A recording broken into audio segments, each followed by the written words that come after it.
അസ്സലാമു അലൈക്കും. അൽഹംദുലില്ലാഹി റബ്ബിൽ ആലമീൻ വസ്സലാത്തു വസ്സലാമു അലാ റസൂലിഹിൽ അമീൻ വഅലാ ആലിഹി വസഹ്ബിഹി അജ്മഈൻ. റബ്ബി ഇശ്റഹ് ലി സദ്രി വയസ്സിർ ലി അംരി വഹ്ലുൽ ഉഖ്ദതം മിൻ ലിസാനി യഫ്ഖഹു ഖൗലി. അള്ളാഹു നമ്മുടെ ഇരുത്തം നാളെ മരണപ്പെട്ട് അവൻ്റെ മുന്നിലെത്തുമ്പോൾ നമുക്ക് അനുകൂലമായ വിധി പറയുന്ന നിമിഷങ്ങളിൽ എഴുതി ചേർക്കുമാറാകട്ടെ. ആമീൻ. നമ്മൾ സൂറ തൂറ് 47 ആയത്തുകളാണ് ഇതുവരെ പഠിച്ചത്. ഇൻഷാ അല്ലാഹ് ഇന്നത്തെ 2 ആയത്തുകളോടുകൂടി ഈ സൂറത്ത് അവസാനിക്കും. ഇതുവരെയുള്ള ആയത്തിൽ പരലോകത്തിൻ്റെ തെളിവുകൾ ഈ സൂറത്ത് പറഞ്ഞു. പിന്നെ ആ തെളിവുകളോട് ശരിയായിട്ട് നിലപാടെടുക്കുന്നവരെ കുറിച്ച് പറഞ്ഞു, അവർ സ്വർഗത്തിലാകും. തെറ്റായിട്ട് നിലപാടെടുക്കുന്നവരെ കുറിച്ച് പറഞ്ഞു. അതിൻ്റെ ഒന്നിച്ച് ഈ തെളിവുകളെ നിഷേധിക്കുന്നവരുടെ ദൗർബല്യങ്ങൾ നമ്മൾ പഠിച്ചു. യുക്തി, അങ്ങനത്തെ കുറേ വിഷയങ്ങൾ പഠിച്ചു. ലാസ്റ്റ് ക്ലാസ് നമ്മൾ പഠിച്ചത് ഇങ്ങനെ നിഷേധിക്കുന്നവരോട് നമ്മളെന്ത് നിലപാടെടുക്കണം എന്നാണ്. അപ്പോൾ അതിലാണ് നമ്മൾ വദർ പഠിച്ചത്. എന്ന് വെച്ചാൽ അവരെ ഒരു പരിധി കഴിഞ്ഞാൽ ഒഴിവാക്കുക എന്ന് പറഞ്ഞതിന് ശേഷം അള്ളാഹു എന്തുകൊണ്ടാണ് നമ്മൾ ഒരാളെ ഒരു നിഷേധികളെ ഒഴിവാക്കുന്നതിൻ്റെ ഒരു കോൺഫിഡൻസ് എന്താണെന്ന് വെച്ച് കഴിഞ്ഞാൽ പരലോകത്തിലെത്തിക്കഴിയുമ്പോൾ സത്യം മാത്രമേ വിജയിക്കുകയുള്ളൂ എന്നതാണ്. പരലോകത്തിലെത്തിയാൽ സത്യം മാത്രമേ വിജയിക്കുകയുള്ളൂ എന്ന് മാത്രമല്ല, ഇസ്ലാമിനെതിരെ സത്യത്തിനെതിരെയുള്ള ഒരു തന്ത്രങ്ങളും വിജയിക്കുകയില്ല. ഇത്രയാണ് നമ്മൾ പഠിച്ചത്. ഇനി ഉള്ള 2 ആയത്തുകളിൽ വെച്ചുകൊണ്ട് ഈ സൂറത്തിനെ വൈൻഡപ്പ് ചെയ്യാണ്, അവസാനിപ്പിക്കുകയാണ്. ഇൻഷാ അല്ലാഹ് ആയത്തിൻ്റെ അർത്ഥം പറഞ്ഞിട്ട് ഞാൻ അതിൻ്റെ വിശദീകരണത്തിലേക്ക് വരാം. വസ്ബിർ ലി ഹുക്മി റബ്ബിക്. വസ്ബിർ എന്ന് പറഞ്ഞാൽ വാ ആൻഡ് എന്ന്. അപ്പം വദർ കഴിഞ്ഞ ആയത്തിൽ അള്ളാഹു പറഞ്ഞത് അവരെ വിട്ടേക്കുക, കാരണം പരലോകത്ത് സത്യം മാത്രമേ വിജയിക്കുള്ളൂ. എന്നിട്ട് ആൻഡ് അതോടൊപ്പം വാ സൊബിർ, നിങ്ങൾ എന്ത് ചെയ്യുക? സൊബിർ ചെയ്യുക. സൊബിർ എന്ന് പറഞ്ഞു കഴിഞ്ഞാൽ ഖുർആനിൽ വളരെ പ്രധാനപ്പെട്ട ഒരു വിഷയമാണ് സൊബിർ എന്ന് പറയുന്നത്. സൊബിറിൻ്റെ ഈ റൂട്ട് അർത്ഥം വരുന്നത് അസ്വാബിർ എന്ന് പറയുന്നത് ഈ അനങ്ങാണ്ട് ഒരു സ്ഥലത്ത് തന്നെ നിൽക്കുന്ന മേഘത്തിന് അസ്വാബിർ എന്ന് പറയും. അതേപോലെ അസ്ബീറ എന്ന് പറയുന്നത് കുറേ മേഞ്ഞ് നടന്നതിന് ശേഷം തിരിച്ച് ഉടമസ്ഥൻ്റെ അടുത്തേക്ക് തന്നെ വന്നിട്ട് വേറെ എങ്ങോട്ടും പോകാതിരിക്കുന്ന ആട്ടിൻ കൂട്ടത്തിന് അസ്ബീറ എന്ന് പറയും.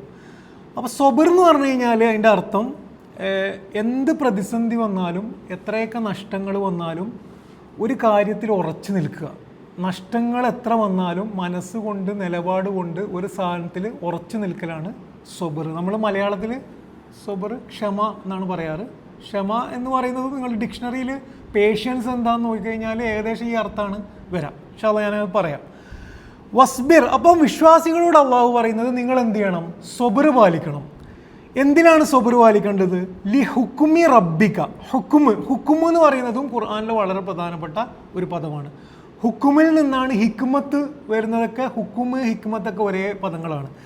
അതിൻ്റെ ഒരു റൂട്ട് ഒരു കുതിരനെ കടിഞ്ഞാണിട്ട് പിടിച്ചു വെക്കുന്നതിനെയാണ് ഹക്കമ് എന്ന് പറയുക. അപ്പം നിയന്ത്രിക്കുക, പിടിച്ചു വെക്കുക എന്നൊക്കെ റൂട്ടിൽ നിന്നാണ് ഹുക്കുമും വരുന്നത്, ഹിക്മത്തും വരുന്നത്. ഹിക്മത്ത് എന്ന് പറഞ്ഞാൽ എന്താ? ഹിക്മത്ത് എന്ന് പറഞ്ഞാൽ വിവേകമാണ്, യുക്തിയല്ല വിവേകമാണ്. യുക്തി നമ്മൾ ഇങ്ങനെ പറയാം, വിവേകമാണ്. അപ്പം പിടിച്ചു വെക്കലാണ് ഹുക്കുമും ഹിക്മത്തും. ഹുക്കുമ് എന്ന് പറഞ്ഞു കഴിഞ്ഞാൽ വിധിയാണ്.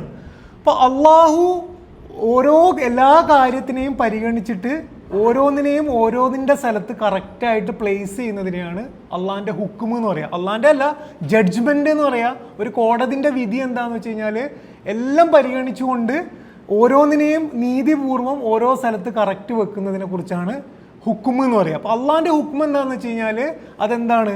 അത് പിടിച്ചു വെക്കുക. എന്തിനാണ് പിടിച്ചു വെക്കുന്നത്? ഒരു തരത്തിലുള്ള അനീതിയും വരാതെ ഒരു സാധനത്തിനെ പിടിച്ചു വെക്കലാണ്. ഹിക്മത്ത് എന്തുകൊണ്ടാണ് ഇതേ പദത്തിൽ നിന്ന് വരുന്നത്? വളരെ ക്ലിയറാണ്. നമുക്ക് പലതരം ചിന്തകൾ ഉണ്ടാവും, നമ്മളെ ബുദ്ധി പല രീതിയിൽ പ്രവർത്തിക്കും. അതേസമയം വിവേകം എന്ന് പറയുന്നത് പിടിച്ചു വെച്ചിട്ട് കറക്റ്റ് എല്ലാം നിയന്ത്രിച്ചിട്ട് അറിവിനെ പ്രയോഗിക്കുന്നതാണ്. അതുകൊണ്ടാണ് ഹക്കമ എന്ന് പറയുന്നത്. അപ്പം വസ്ബിർ, നമ്മളോട് അള്ളാഹ് പറയാണ് നിങ്ങൾ എന്ത് ചെയ്യുക? ക്ഷമ പാലിക്കുക. ലി ഹുക്കുമി റബ്ബിക, അള്ളാഹിൻ്റെ വിധി വരുന്നത് വരെ നിങ്ങൾ എന്ത് ചെയ്യുക? ക്ഷമ പാലിക്കുക. ഇനിയുള്ള പ്രയോഗമാണ് വല്ലാത്ത വൈകാരികമായ ഖുർആനിലെ ഏറ്റവും സുന്ദരമായ പ്രയോഗങ്ങളിലൊന്നാണ്. ഇന്നക ബി അയുനിന, നീ എൻ്റെ കണ്ണിമ വട്ടത്താണ് എന്നാണ് അതിൻ്റെ അർത്ഥം. അയിന് എന്ന് പറഞ്ഞു കഴിഞ്ഞാൽ കണ്ണാണ്. ഇന്നക ബി അയുനിന എന്ന് പറഞ്ഞാൽ നീ എൻ്റെ കൺവട്ടത്താണ്, നീ എൻ്റെ കണ്ണ് എവിടെയാണോ അവിടെയാണ് നീ ഉള്ളത് എന്നാണ് അള്ളാഹു പറയുന്നത്. ഇൻഷാ അല്ലാഹ് നമുക്ക് വിശദീകരിക്കാം. വസബ്ബിഹ് ബിഹംദി റബ്ബിക ഹീന തഖൂം. സബ്ബിഹ്, സുബ്ഹാന അല്ലാഹ് എന്ന് പറയുന്നിടത്താണ് സബ്ഹ്. സബ്ഹ് എന്ന് പറഞ്ഞാൽ നീന്തൽ എന്നൊരു അർത്ഥമുണ്ട്. സുബ്ഹാൻ അല്ലാഹ് എന്ന് പറഞ്ഞാൽ എന്താണ്? നമ്മൾ പിന്നെ ദിവസം ഏറ്റവും കൂടുതൽ പറയുന്നത് സുബ്ഹാൻ അല്ലാഹ് എന്നാണ്. നമ്മൾ അറിഞ്ഞിട്ട് അറിയാതെ എന്നുള്ളത് വേറെ വിഷയമാണ്. നമസ്കാരത്തിൽ ഏറ്റവും കൂടുതൽ പറയുന്ന രണ്ട് കാര്യങ്ങൾ സുബ്ഹാൻ അല്ലാഹയും അൽഹംദുലില്ലയാണ്.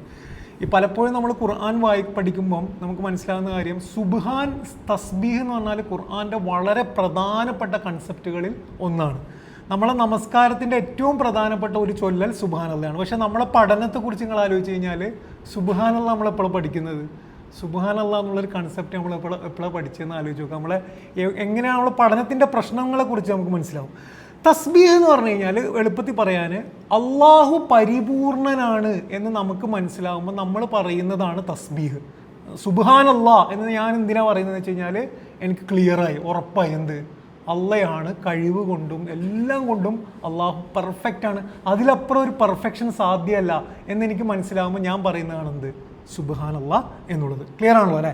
അങ്ങനെ പറയുമ്പോൾ വേറൊരു കാര്യം കൂടി അതിൽ പിന്നെ ഉണ്ട്. എന്താണ്? ഞാൻ എന്തല്ല അതിനെ കമ്പയർ ചെയ്യുമ്പം എന്നിൽ ഇൻപെർഫെക്ഷൻ, പരിപൂർണത ഇല്ല എന്നും കൂടെ പറയുന്നുണ്ട്. വസബ്ബിഹ് ബിഹംദി റബ്ബിക. ഹംദ് എന്ന് പറഞ്ഞാൽ എന്താ? ഹംദ് എന്ന് പറഞ്ഞാൽ സ്തുതി എന്ന് പറഞ്ഞാൽ, സ്തുതി എന്ന് പറഞ്ഞു കഴിഞ്ഞാൽ സ്തുതിക്കല്ലേ, നമ്മൾ ഒരാളെ സ്തുതിക്കുകയാണ്. സ്തുതിക്കുക എന്ന് പറഞ്ഞു കഴിഞ്ഞാൽ ഒരാളുടെ കഴിവ് കണ്ടിട്ട് നമ്മൾ ആകെ കൂടെ ആശ്ചര്യപ്പെട്ടിട്ട് നമ്മൾ ഒരാളോട് പറയുന്നതാണ് ഹംദ്. അപ്പോൾ അള്ളാൻ്റെ കഴിവ് നമ്മൾ മനസ്സിലാക്കുമ്പം, അള്ളാൻ്റെ സൃഷ്ടിപ്പിൻ്റെ മികവ് നമ്മൾ കാണുമ്പം നമ്മൾ പറയുന്ന സാധനമാണ് ഹംദ്. ഹംദും ഷുക്റും സെയിം അല്ല. നമ്മൾ പലപ്പോഴും ഷുക്റിന് ആണ് ഹംദ് പറയുക.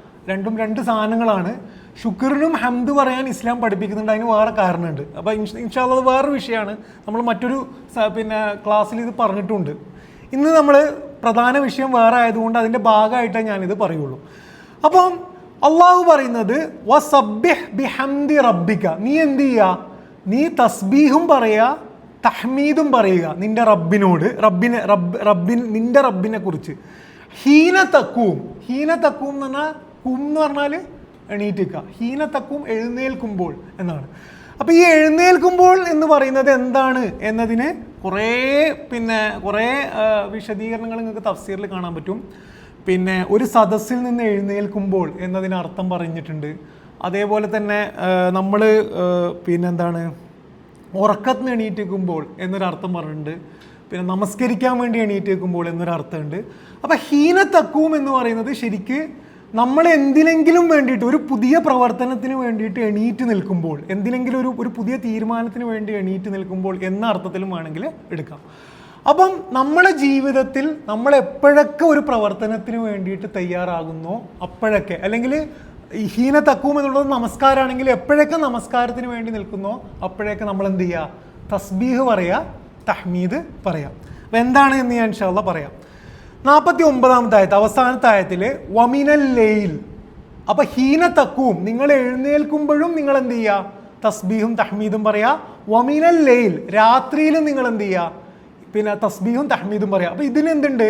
ഒന്നുകിൽ അത് മഗ്രിബ് നിസ്കാരമാകാം, ഇഷാ നമസ്കാരം, തഹജ്ജുദ് നമസ്കാരമാകാം, അല്ലെങ്കിൽ രാത്രി എന്ന സമയവും എന്ത് ചെയ്യുക? അതിനർത്ഥമാണ്.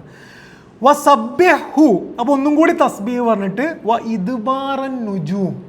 ഇദ്ബാർ, ദബർ അല്ലെങ്കിൽ ദുബുർ എന്ന് പറഞ്ഞാൽ ബാക്ക് എന്നാണ്. എന്താണ് തദബ്ബുർ എന്ന് പറയുന്നത്? ഒരു സാധനത്തിൻ്റെ അവസാനം വരെ ചിന്തിക്കലാണ് തദബ്ബുർ, ചിന്തിക്കുക എന്ന് പറഞ്ഞാൽ.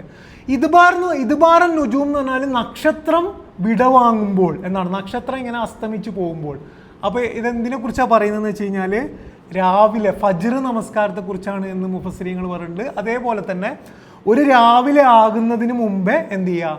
നിങ്ങൾ തസ്ബീഹ് ചെയ്യുക എന്ന് പറഞ്ഞാൽ രാവിലെ ഉടനീളം നിങ്ങൾ എന്ത് പ്രവർത്തനത്തിന് വേണ്ടി എഴുന്നേൽക്കുമ്പോഴും നിങ്ങൾ എന്ത് ചെയ്യണം? അള്ളാനെ ഓർത്തിട്ട് തസ്ബീഹും തഹ്മീദും പറയണം. രാവിലെ കഴിഞ്ഞിട്ട് ലൈൽ മഗ്രിബ് മുതൽ രാത്രി വരെ നിങ്ങൾ എന്ത് ചെയ്യണം? രാത്രി എല്ലാ സമയങ്ങളിലും നിങ്ങൾ കഴിയാവുന്നതിൽ എന്ത് ചെയ്യുക? നമസ്കാരത്തിലും അല്ലാതെയും തസ്ബീഹും തഹ്മീദും പറയണം. ഇനി അത് കഴിഞ്ഞിട്ട് രാവിലെ ഒരു പുതിയ രാവിലെ ഉണ്ടാവുമ്പോൾ നക്ഷത്രങ്ങളൊക്കെ വിടവാങ്ങി രാത്രിയൊക്കെ വിടവാങ്ങി ആ നിമിഷത്തിലും നമ്മൾ എന്ത് ചെയ്യണം? തസ്ബീഹും തഹ്മീദും ചെയ്യണം എന്നുള്ളതാണ്. അപ്പം നിങ്ങൾ ഖുർആനിൽ നോക്കിക്കഴിഞ്ഞാൽ നമസ്കാരത്തിൻ്റെ സമയത്തിനെ ഖുർആൻ പറയുന്ന കുറേ ഭാഗങ്ങളുണ്ട്. അതിലൊക്കെ ഇങ്ങനെ ഷംസും പിന്നെ ഇതിൻ്റെ ഓരോ അനക്കങ്ങൾ വെച്ചുകൊണ്ട് അള്ളാഹു നമസ്കാരത്തിൻ്റെ സമയം പറയുന്നതായിട്ട് കാണാൻ പറ്റും. ഇൻഷാ അല്ലാഹ്. എന്തൊക്കെയാണ് ഇവിടെ വിഷയം? എന്താണ് വിഷയം? പിന്നെ എല്ലാ സത്യത്തെയും നിഷേധിക്കുന്നവരാണ് പ്രവാചകൻ സല്ലല്ലാഹു അലൈഹി വസല്ലമിൻ്റെയും വിശ്വാസികളുടെയും ചുറ്റും. എത്ര സത്യം ഉണ്ടായിട്ടും അതിനെ നിഷേധിക്കുകയാണ്. പ്രവാചകനും വിശ്വാസികൾക്കെതിരെ എല്ലാതരം ആസൂത്രണങ്ങളും അവർ ചെയ്തുകൊണ്ടേ ഇരിക്കുന്നു. പ്രവാചകൻ സല്ലല്ലാഹു അലൈഹി വസല്ലമിനോട് അള്ളാഹു ആദ്യം പറയുന്നത് ഫദക്കിർ, നീ എന്ത് ചെയ്യുക? അവരെ പരമാവധി ഓർമ്മിപ്പിക്കുക. ഈ സൂറത്തിൽ പറഞ്ഞാണ്. ഇനി എത്ര ഓർമ്മിപ്പിച്ചിട്ടും അവർ പിന്നെ ഏറ്റെടുക്കാൻ തയ്യാറല്ലെങ്കിൽ വദർ, നീ എന്ത് ചെയ്യുക? അവരെ വിട്ടേക്കുക. അത് കഴിഞ്ഞിട്ട് പറയുന്നതാണ് എന്ത്? നീ ക്ഷമിക്കുക. പരലോകത്തിൻ്റെ അള്ളാഹുവിൻ്റെ വിധി വന്നിട്ട് സത്യം പുലരുകയും അസത്യം ഇല്ലാതാകുകയും ചെയ്യുന്ന ആ നിമിഷം വരെ നീ എന്ത് ചെയ്യുക? ക്ഷമിക്കുക എന്നാണ്. എന്നിട്ട് ആ ക്ഷമിക്കാൻ വേണ്ടിയിട്ടുള്ള കോൺഫിഡൻസിന് വേണ്ടി അള്ളാഹ് പറയുന്നത് നീ എന്താണ്? എൻ്റെ കണ്ണിമ വെട്ടത്താണ്. എൻ്റെ കണ്ണ് എവിടെയാണോ അവിടെ നീ എൻ്റെ കരുതലിൽ, എൻ്റെ കെയറിൽ എന്തുണ്ട്? നീ ഉണ്ട്. എന്നിട്ട് പടച്ചോൻ പറയുന്നത് ഞാൻ എന്തുണ്ട്? ഞാൻ നിൻ്റെ ഏറ്റവും അടുത്താണ്. പക്ഷെ നീ എൻ്റെ അടുത്താകണമെങ്കിൽ നീ എന്ത് ചെയ്യണം? തസ്ബീഹും തഹ്മീദും നിരന്തരം ചെയ്തുകൊണ്ടേയിരിക്കണം എന്നുള്ളതാണ് ഈ ആയത്തിൻ്റെ വളരെ സുന്ദരമായ ആയത്താണ്. 3 വിഷയങ്ങൾ നമുക്ക് ഇൻഷാ അല്ലാഹ് ഇത് വെച്ചുകൊണ്ട് പറയാം. ഒന്നാമത്തെ വിഷയം സബറാണ്. സബർ നമ്മൾ മുന്നേ കേട്ടിട്ടുണ്ടാവും. എത്ര കേട്ടാലും നമ്മുടെ മനസ്സിൽ ഇത് ഇറങ്ങിയിട്ടുണ്ടോ എന്ന് ചോദിച്ചു കഴിഞ്ഞാൽ നമ്മുടെ ജീവിതവും സ്വഭാവവും നിലപാടുകളും കണ്ടു കഴിഞ്ഞാൽ നമുക്ക് മനസ്സിലാവും സബർ നമുക്ക് മനസ്സിലായിട്ടില്ല. സബർ മനസ്സിലാകാതെ ഒരു വിശ്വാസിയുടെ ഒരു ദിവസം പോലും നമുക്ക് കംപ്ലീറ്റ് ചെയ്യാൻ കഴിയില്ല. അതിന് കാരണമുണ്ട്, കുറേ കാരണങ്ങളുണ്ട്. 4 കാരണം നമുക്ക് പറയാം. ഒന്നാമത്തെ കാരണം, നമ്മൾ വിശ്വാസിയായി കഴിഞ്ഞാൽ പിന്നെ അല്ലെങ്കിൽ തന്നെ ജീവിതത്തിൽ നമുക്ക് നടക്കുന്ന സംഭവങ്ങൾ അതിൻ്റെ അർത്ഥം നമ്മൾ എങ്ങനെയൊക്കെ തലകുത്തി മറിഞ്ഞു തിരിഞ്ഞാലും നമുക്ക് കൺഫ്യൂഷൻ ഉണ്ടാക്കുന്നതാണ് ജീവിതത്തിൻ്റെ ഓരോ സംഭവങ്ങളും. നമ്മൾ വളരെ നല്ല പ്ലാൻ ചെയ്ത് പോകുമ്പോഴായിരിക്കും പെട്ടെന്ന് ഡോക്ടർ ഡയഗ്നോസ് ചെയ്തിട്ട് ഒരു രോഗം വരുന്നത്. നമ്മളെല്ലാ നല്ല കാര്യം ചെയ്യുമ്പോഴായിരിക്കും ജോലി നഷ്ടം ആകുന്നത്. ഇനി ഒന്നും ചെയ്യാത്തപ്പോഴായിരിക്കും ജീവിതം എന്താണ് സംഭവിച്ചുകൊണ്ടിരിക്കുന്നത്, ജീവിതത്തിൻ്റെ ഓരോ അനക്കങ്ങളും നമുക്ക് മനസ്സിലാവില്ല. സബർ മാത്രമേ രക്ഷയുള്ളൂ. സബർ എന്താണെന്ന് വെച്ച് കഴിഞ്ഞാൽ അള്ളാഹ്ക്ക് ഇതിൻ്റെ അർത്ഥം അറിയാം, അള്ളാഹു വിധിക്കുന്നത് വരെ കാത്തിരിക്കലേ വഴിയുള്ളൂ ലോകത്ത്. ഇതാണ് ഒന്നാമത്തെ കാരണം. രണ്ടാമത്തെ കാരണം, വിശ്വാസിക്ക് സബർ നിർബന്ധമാകുന്നത് പരലോകമാണ് നമ്മുടെ എല്ലാം. എന്ന് വെച്ചാൽ നമ്മുടെ ജീവിതത്തിൻ്റെ എല്ലാം കണക്റ്റഡ് പരലോകമാണ്. നമ്മളോട് അള്ളാഹു പറയുന്നത് നീ ഇന്ന് നമസ്കരിച്ച് കഴിഞ്ഞാൽ അപ്പം തന്നെ 500 റിയാൽ കിട്ടൂല. നീ ഇന്ന് നമസ്കരിക്ക്, നാളെ ഞാൻ നിനക്ക് തരും എന്നാണ്. അപ്പം ഈ നാളത്തേക്ക് ഞാൻ എത്തണമെങ്കിൽ സബർ ഇല്ലെങ്കിൽ എനിക്ക് നമസ്കരിക്കാൻ കഴിയില്ല. സബർ ഇല്ലെങ്കിൽ മടി കൂടാതെ എനിക്ക് നമസ്കരിക്കാൻ കഴിയില്ല. അള്ളാഹു പറയുന്നത് നിന്നെ എത്ര ചീത്ത വിളിച്ചാലും നീ ക്ഷമിച്ചു കൊടുക്ക്. ആ ക്ഷമിച്ചു കൊടുക്കുമ്പോൾ തന്നെ അവൻ്റെ തലയിൽ എന്തെങ്കിലും ഇടുത്തി വീണിട്ട് അവൻ മരിക്കൂല, അവൻ അന്നേരം അവിടെ തന്നെ ഉണ്ടാവും. അള്ളാഹ് പറയുന്നത് നാളെ നിനക്ക് നീതി കിട്ടും എന്നാണ്. നാളെ. അപ്പം നാളെ എന്ന് പറയുന്നിടത്ത് ഇന്ന് ക്ഷമിക്കാൻ കഴിയണമെങ്കിൽ സബർ ഇല്ലാതെ, ക്ഷമ ഇല്ലാതെ ഒരടി നമുക്ക് അനങ്ങാൻ കഴിയില്ല. എന്തിനാപ്പം നമ്മൾ അധികം പോകുന്നത്? നമ്മളെല്ലാ ക്ലാസ്സിലും പറയുന്നത് പോലെ തന്നെ ലോകത്ത് നടക്കുന്ന സംഭവങ്ങളെ കുറിച്ച് നിങ്ങൾ ആലോചിച്ച് നോക്കുക. ഒരു വിശ്വാസിക്ക് എങ്ങനെ നോക്കുമ്പോഴും അനീതി ചെയ്യുന്നവർ പിന്നെയും കൂടുതൽ അധികാരത്തിലേക്ക് വരുന്ന ലോകത്തിനെ നമുക്ക് കാണാൻ കഴിയും. ആ സമയത്ത് ഒരാൾ എങ്ങനെയാണ് ഈമാനോടുകൂടി അള്ളാഹിൻ്റെ മുന്നിൽ സുജൂദ് ചെയ്ത് നിസ്കരിക്കുക? സബർ ഇല്ലാതെ കഴിയില്ല. സബർ എന്ന് പറഞ്ഞു കഴിഞ്ഞാൽ നാളത്തെ പ്രതീക്ഷയിൽ ഇന്ന് നിലപാടെടുക്കലാണ് സബർ. നമ്മുടെ ആദ്യത്തെ റിയാക്ഷനെ പിടിച്ചു വെക്കലാണ് സബർ. അതില്ലാതെ വിശ്വാസിക്ക് മുന്നോട്ട് പോകാൻ കഴിയില്ല. മൂന്നാമത്തെ കാരണം, എന്തുകൊണ്ടാണ് വിശ്വാസിക്ക് സബർ വേണ്ടത് എന്ന് ചോദിച്ചു കഴിഞ്ഞാൽ നമ്മളെ ശരീരത്തിൻ്റെ എല്ലാ ഇച്ഛകളെയും നമുക്ക് പരിഗണിക്കാൻ കഴിയില്ല. വിശ്വാസി ആയിക്കഴിഞ്ഞാലുള്ള പ്രശ്നമാണ് ഞാൻ പറയുന്നത്. എന്ന് വെച്ചാൽ നമുക്ക് പല ആഗ്രഹങ്ങളും വരും. ആ എല്ലാ ആഗ്രഹങ്ങളെയും നമുക്ക് എന്ത് ചെയ്യാൻ കഴിയില്ല, പരിഗണിക്കാൻ കഴിയില്ല വിശ്വാസി ആയിക്കഴിഞ്ഞാൽ. അപ്പം എന്ത് വേണം? ക്ഷമ വേണം. പിടിച്ചു നിന്നുകൊണ്ട് നിലപാടെടുക്കാൻ ക്ഷമ വേണം. നാലാമത്തെ കാരണം, അള്ളാഹിൻ്റെ മാർഗത്തിൽ ഉറച്ചു നിൽക്കാൻ ശ്രമിച്ചാൽ തീരുമാനിച്ചാൽ നഷ്ടങ്ങൾ വരും എന്ന് അള്ളാഹ് തന്നെ ആദ്യം പറയുന്നുണ്ട്. അതാണ് ഇസ്ലാം എന്ന സംവിധാനത്തിൻ്റെ അതിൻ്റെ അഡ്വർടൈസ്മെൻറ്റിൽ എന്തില്ല, നിങ്ങൾ ഇത് തേക്കൂ നിങ്ങൾ വെളുത്തവനാകും എന്നതല്ല ഇസ്ലാമിൻ്റെ അഡ്വർടൈസ്മെൻറ്റ്. ഇസ്ലാമിൻ്റെ അഡ്വർടൈസ്മെൻറ്റ്, ഖുർആൻ്റെ അഡ്വർടൈസ്മെൻറ്റ്, നിങ്ങൾ ഈ സത്യത്തിൻ്റെ മാർഗത്തിൽ നിൽക്കൂ, നിങ്ങൾക്ക് നഷ്ടം ഇന്ന് വരും, നാളെ നിങ്ങൾ വിജയിക്കും എന്നുള്ളതാണ്. അപ്പോൾ അള്ളാൻ്റെ മാർഗത്തിൽ നമ്മൾ നിന്നാൽ ഇന്ന് നഷ്ടം വന്നിട്ട് നാളത്തെ ലാഭത്തിന് വേണ്ടി നിൽക്കണമെങ്കിൽ എന്ത് ചെയ്യണം? സബറില്ലാതെ നടക്കില്ല. ഒരൊറ്റ ആയത്ത് മാത്രം പറയാം. സബറിനെ കുറിച്ച് മാത്രമായിട്ട് നമുക്ക് വേണമെങ്കിൽ ഒരു 3-4 ക്ലാസ് എടുക്കാം. പക്ഷെ ഒരൊറ്റ ആയത്ത് മാത്രം പറയാം. വളരെ സുന്ദരമായിട്ട് നമ്മൾ പഠിപ്പിക്കുന്ന ഒരായത്താണ്. സൂറ ബക്കറയിലെ 155-156 ആയത്താണ്.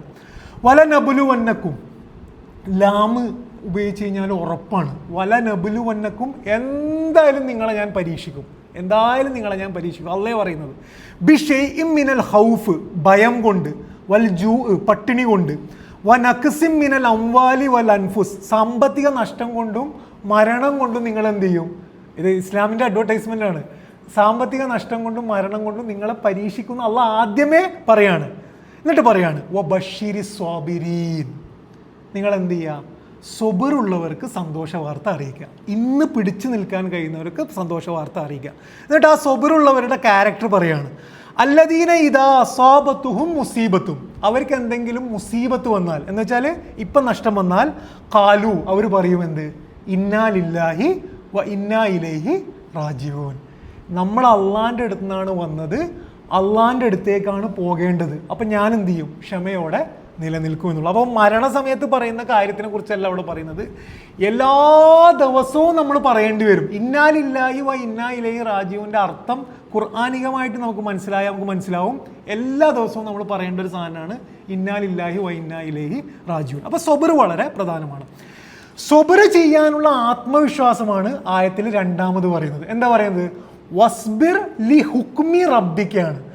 അള്ളാൻ്റെ തീരുമാനത്തെ ക്ഷമിക്കാനല്ല പറയുന്നത്, ഹുക്കുമാണ്. ഹുക്കും എന്ന് പറഞ്ഞാൽ വിവേകമുള്ളതാണ്, പിന്നെ കറക്റ്റാണ്, പെർഫെക്റ്റ് ആയിരിക്കും.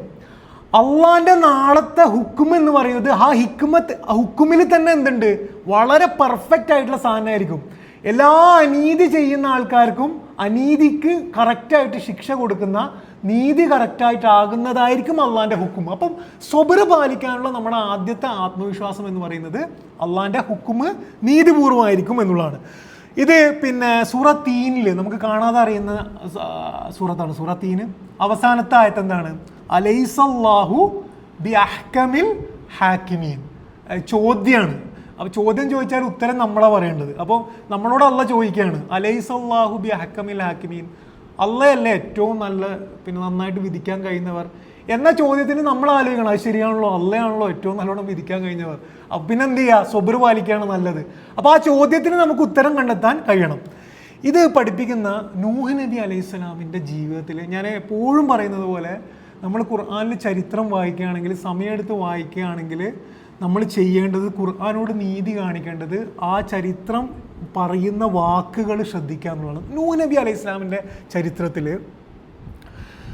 ഒരു മൊത്തം ജനത നശിക്കാൻ പോവാണ് പ്രളയം കൊണ്ട്. കുറച്ച് പേര് മാത്രം രക്ഷപ്പെട്ടിരിക്കുകയാണ് ഒരു കപ്പലിൽ. ഈ നശിക്കാൻ പോകുന്ന ആൾക്കാരെ കൂട്ടത്തിൽ ഏറ്റവും സ്നേഹമുള്ള തൻ്റെ മകൻ ആ കൂട്ടത്തിലുണ്ട്. ആരുടെ മകനാണ്? ആ കൂട്ടത്തെ നയിക്കുന്ന പ്രവാചകന്റെ മകനാണ്. അങ്ങനെയാണ്. അപ്പോൾ ആ നൂഹ് നബി അലൈഹി ഇസ്ലാം പ്രവാചകൻ മാത്രമല്ല, ഉപ്പയും കൂടിയാണ്. അപ്പോൾ ഉപ്പാക്ക് മോനോടുള്ള സ്നേഹം കൊണ്ട് മോനെ രക്ഷിക്കണം. പക്ഷേ ഉപ്പാക്കറിയാം എന്ത് ആദർശപരമായിട്ട് ഓനെ രക്ഷപ്പെടാൻ ചാൻസ് ഇല്ല. പക്ഷെ ഉപ്പയാണ് മനുഷ്യനാണ്, പറഞ്ഞു. പക്ഷെ ആ പറയുന്നതിൻ്റെ കൃത്യതകൾ നോക്കുക. വനാദ നൂഹ് നബി അലൈഹി ഇസ്ലാം പറയും റബ്ബുഹു ഫഖാല റബ്ബി ഇന്നബ്നി മിൻ അഹ്ലി, പടച്ചവനെ എൻ്റെ മകൻ എൻ്റെ കുടുംബമല്ലേ. വ ഇന്ന വഅദക്കൽ ഹക്ക്, നിന്റെ വാഗ്ദാനങ്ങൾ സത്യമാണ്. അടുത്ത എന്താണ്? വ അൻത അഹ്കമുൽ ഹാക്കിമീൻ. അതാണ് കോൺഫിഡൻസ്. ഈ മോനെ രക്ഷിക്കണം എന്ന് പറയുമ്പോഴും നൂഹ് നബി അലൈഹി സ്വലാം എന്ത് റിസൾട്ട് ആണെങ്കിലും അൻത അഹ്കമുൽ ഹാക്കിമീൻ, അതാണ് പ്രാർത്ഥനയുടെ സൗന്ദര്യം. ഇസ്ലാമിൽ നമുക്ക് ചെരുപ്പിൻ്റെ വള്ളി പൊട്ടിയാൽ പോലും പ്രാർത്ഥിക്കാം, എന്തും പ്രാർത്ഥിക്കാം. ഒരാൾക്ക് ശാപപ്രാർത്ഥന അല്ലാത്തത് എന്തും പ്രാർത്ഥിക്കാം, തെറ്റിനു വേണ്ടി പ്രാർത്ഥിക്കാൻ പാടില്ല. പക്ഷെ പ്രാർത്ഥിക്കുമ്പോഴും ഒരു വിശ്വാസിയുടെ നിലപാട് അൻത അഹ്കമുൽ ഹാക്കിമീൻ, നീയാണ് ഏറ്റവും സുന്ദരമായി വിധിക്കാൻ കഴിയുന്നവൻ. അപ്പം നീ എന്ത് വിധിച്ചാലും ഞാൻ ഓക്കെയാണ്, പക്ഷെ എൻ്റെ ആഗ്രഹം ഞാൻ പറയുന്നതാണ് എന്നതാണ് നൂഹ് നബി അലൈഹി സ്വലാം പറയുന്നത് എന്ന് കാണാൻ പറ്റും. അപ്പം ഇതാണ് ആദ്യത്തെ വിഷയം എന്ന് വെച്ചാൽ എന്താണ് സൊബർ എന്ന് പറയുന്നത്. ഞാൻ ഈ വിശദീകരിക്കുന്നില്ല, രണ്ടാമതൊരു വിഷയം പറയാനുള്ളത് കൊണ്ട്. സൊബർ നമ്മൾ ഒന്നും കൂടി ആലോചിച്ച് നമുക്ക് സൊബറുണ്ടോ, നാളത്തേക്ക് ക്ഷമിക്കാൻ കഴിയുന്നുണ്ടോ എന്നും കൂടി ആലോചിക്കേണ്ടുന്ന, വളരെ ആഴത്തിൽ ആലോചിക്കേണ്ടുന്ന, നമ്മളെല്ലാ ഒരുവിധം നമ്മൾ തകർന്നു പോകുന്നതിൻ്റെ കാരണം സൊബറില്ലാത്തതാണ്. നമുക്ക് അള്ളാനെ പലയിടത്തും കാണാൻ കഴിയാത്തതിൻ്റെ കാരണം സൊബറില്ലാത്തതാണ്. രണ്ടാമത്തെ വിഷയം അള്ളാഹുവുമായിട്ടുള്ള ബന്ധമാണ്. അള്ളാഹുമായിട്ടുള്ള ബന്ധം. അപ്പോൾ സൊബറില്ലെങ്കിൽ വിശ്വാസിയാകാൻ കഴിയില്ല. ഇനി ഞാൻ പറയാൻ പോകുന്നില്ലെങ്കിൽ ഈ ജീവിതം തുടങ്ങാൻ തന്നെ കഴിയില്ല. അള്ളാഹുമായിട്ടുള്ള ബന്ധം. ഈ ആയത്തിൽ 2 കൺസെപ്റ്റുകൾ അള്ളാഹിൻ്റെ ബന്ധത്തിനെ കുറിച്ച് പറയുന്നുണ്ട്. അതിലൊന്ന് അള്ളാഹിനോടുള്ള അടുപ്പമാണ്, കുർബത്ത്, അള്ളാഹുവിനോടുള്ള അടുപ്പമാണ്. അതാണ് ഫ ഇന്നക ബി അയുനിന, ഞാൻ എവിടെയാണ് എന്ന് ചോദിച്ചു കഴിഞ്ഞാൽ, ഒരാൾ ചോദിക്കുകയാണ് ഞാൻ എവിടെയാണെന്ന് ചോദിച്ചു കഴിഞ്ഞാൽ, ഞാൻ അള്ളാഹിൻ്റെ അടുത്താണ് എന്നതാണ് ഒരു വിശ്വാസിയുടെ വിഷയം. ഞാൻ എവിടെയാണെന്ന് ചോദിച്ചു കഴിഞ്ഞാൽ, അള്ളാഹ്ക്ക് കാണാൻ കഴിയുന്ന അടുത്താണ് ഞാൻ, അള്ളാഹിൻ്റെ കെയറിൻ്റെ അടുത്താണ് ഞാൻ. ആ അള്ളാഹ് എവിടെയാണോ അള്ളാഹിൻ്റെ കണ്ണുള്ളത് അവിടെയാണ് ഞാൻ എന്നാണ് ഇന്നക ബി അയുനിന. ഇത് അള്ളാഹുമായിട്ടുള്ള അടുപ്പാണ്. പക്ഷെ അത് പറയുന്നതോടൊപ്പം തന്നെ സൃഷ്ടാവും സൃഷ്ടിയും തമ്മിലുള്ള ബന്ധമില്ലായ്മയും ഖുർആൻ പറയുന്നു. അതാണ് തസ്ബീഹും തഹ്മീദും. ഇത് അറബിയിൽ തൻസീഹ് എന്ന് പറയും. എന്ന് വെച്ചാൽ നമ്മൾ ഇംഗ്ലീഷിലെ ട്രാൻസെൻഡൻസ് എന്ന് പറയുന്ന സാധനമാണ്. തസ്ബീഹ് എന്ന് പറഞ്ഞാൽ എന്താണ്? തസ്ബീഹ് എന്ന് പറഞ്ഞാൽ അള്ളയാണ് പെർഫെക്റ്റ് എന്നാണ്, നമ്മൾ സമ്മതിക്കുകയാണ് അള്ളയാണ് പെർഫെക്റ്റ്. അപ്പം അള്ളാഹും നമ്മളും തമ്മിലുള്ള അടുപ്പമില്ലായ്മയാണത്. തഹ്മീദ് എന്ന് പറഞ്ഞാൽ അള്ളാഹിൻ്റെ കഴിവിനെ നമ്മൾ സമ്മതിക്കലാണ്, അള്ളാഹിനെ മുകളിൽ വെക്കലാണ്. ഇത് 2 കൺസെപ്റ്റുകളും.